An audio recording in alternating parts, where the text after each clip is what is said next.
Today we're going to be looking at a couple of different unused plants from a couple of different Plants vs. Zombies games.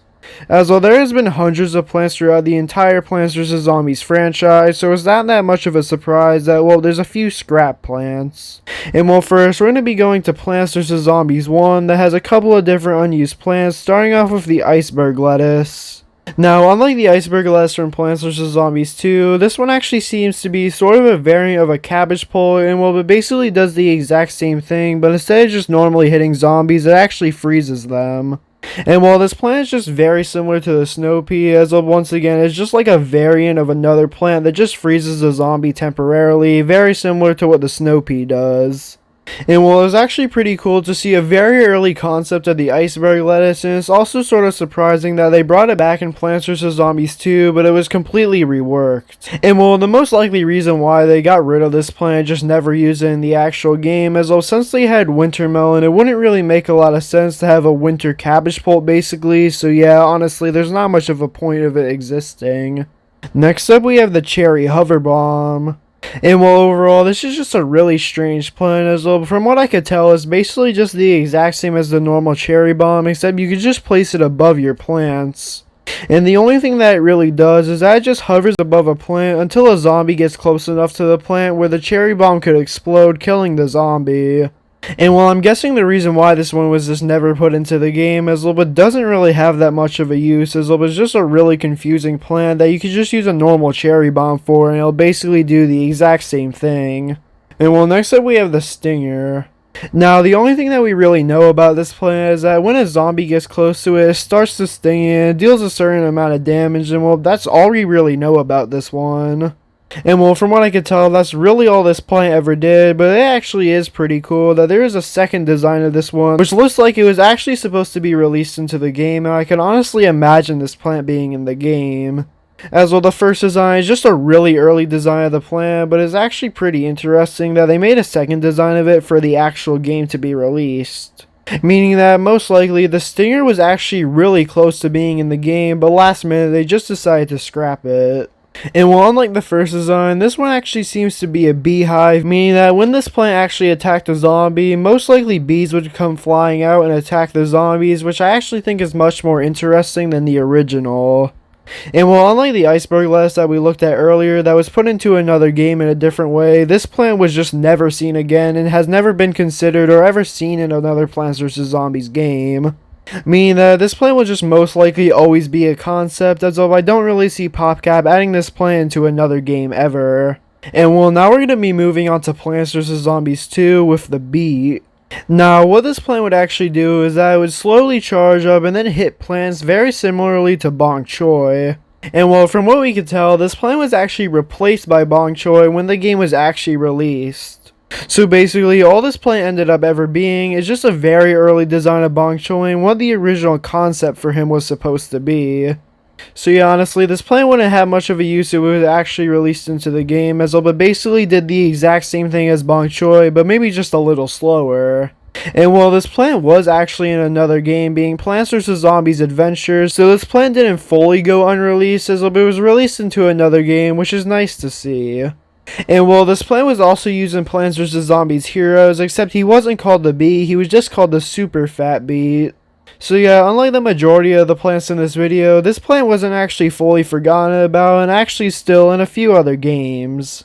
And well, that's all there really is for Plants vs. Zombies 2, as well there's a few other plants, but they don't really have any renders of them and they're not even fully complete, so there's honestly just not much of a reason to talk about them. Now, next up we're going to be moving on to Plants vs. Zombies 2 Chinese Edition, which has tons of unreleased plants. Starting off with the Brazil nut cannon. Now, this is the only artwork of the plant that we have, and what it seems to do is that it could shoot up and it could also shoot sideways, meaning that it could hit every single zombie. Which actually makes it pretty useful compared to other plants, and well, it also could charge up an attack, making it more powerful. And well, there's also another plant called the Brazil Nut Fortress. And while this plant was supposed to be released at the exact same time as the other one, and well, what this plant is able to do is that it's able to catch certain zombies that are in the air. Meaning that if a zombie falls from the sky or also is just flying over the plant, it'll be able to attack it and kill the zombie. which definitely isn't as useful as the last plant, but still overall, mattering on the level, it could overall be pretty useful, mattering on how you use it. Now next we have the Sumo Cashew. And well, what this plant is able to do is that it could actually reflect lasers off of it. So if it gets hit by a laser from a zombie, it could actually just reflect it and kill a zombie with it. And if a shovel zombie picks it up, it'll actually crush it. Meaning that this plant has two different uses, but overall, I see why they didn't add this one, as though they're just two very niche things. As of honestly, how many times would you be able to actually use this plant? As of basically, the only world that you could use it in is Lost City. As of lasers don't really pop up that often, and shovel zombies are only in Lost City, so yeah, honestly, it doesn't really have that much of a use to it. Now next up we have a set of 3 plants, being the cocoa plants. Starting off we have the cocoa pole. Now basically, this is just a clone of the kernel pole, as it launches pieces of chocolate at the zombies, and it's also able to stun the zombies, very similarly to the kernel pole's butter. But for some reason, a really weird thing about this plant is that the zombies that were hit by chocolate and stunned by it were actually able to get eaten by other zombies. Which is definitely a really weird thing to happen, but still overall, it just makes the plant a bit more useful. And well, I see why they didn't really add it though, as it's just once again very niche and doesn't really do that much.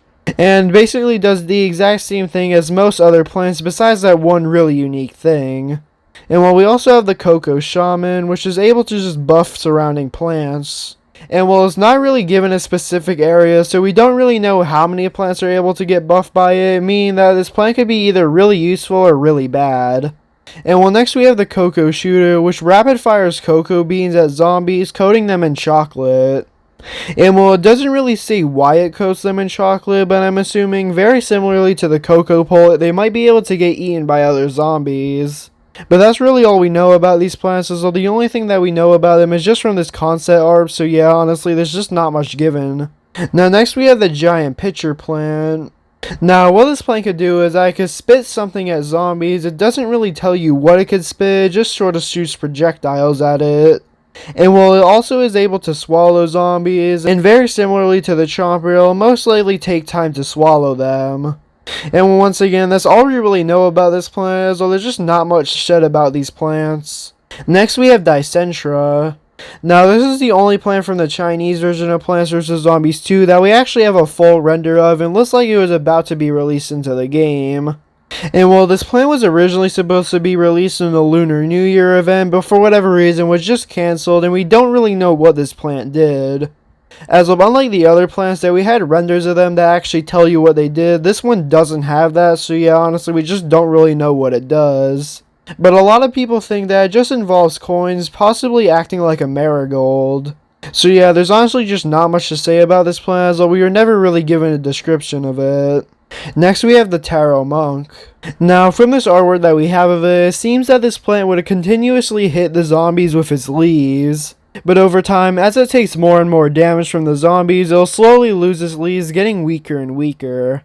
And well, once this plant loses all of its leaves, it'll go into the ground and sort of act like a potato mine, as it'll go underground and wait for a zombie to walk over it and then it'll explode. So yeah, overall, it's a pretty unique plant. It was supposed to be a monthly special, but for whatever reason, it was just never released. Next we have the Iris. Now, this plant was originally supposed to be released in the Renaissance age, but was just scrapped, and it honestly didn't have that much of a use. As well, the only thing that this plant would be able to do is scrape away paint from the board. But since this feature of paint being on the board was removed, this plant was also removed, as that was literally its only use. So as soon as the paint gimmick was removed, this plant also had to be removed, as it literally didn't have any other use. And well, next we have the Magnolia.